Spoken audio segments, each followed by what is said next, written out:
আজকে আমাদের ক্রিয়েটিভ আইডিতে ছিল হচ্ছে একটা ওয়ার্কশপ মোবাইল ফটোগ্রাফির উপরে। তো আজকে সেই ওয়ার্কশপে আমি আসি, আমি জানতামই না যে এত সুন্দর করে ফোন দিয়েও এত ক্লিয়ার ছবি তোলা যায়, এত সুন্দর ছবি তোলা যায়।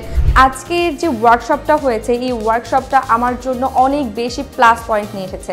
এর পিছনে কারণ হলো আমার মোবাইল ফটোগ্রাফিতে অনেক বেশি একটা ফ্যাসিনেশন কাজ করে। আমি ফটোগ্রাফি ভালোবাসি এবং আমার ফোনের যে সেটিংস আছে সেটা ব্যবহার করেও যে আমি ভালো ছবি তুলতে পারি সেটা আজকের এই সেশনে আমি জানতে পেরেছি। আমি তো এটাও জানতাম না যে ফোনের ফ্রেম, কালার, লাইটিং এগুলো কিভাবে করতে হয়। আর আমার যে ফোন, আমি সবসময় লজ্জা পেতাম আমার ফোন নিয়ে কিভাবে যাব ফ্রেন্ডদের সামনে। আমি তো জানতামই না যে এত সুন্দর করে ছবি তোলা যায়, তাও এই ফোন দিয়া।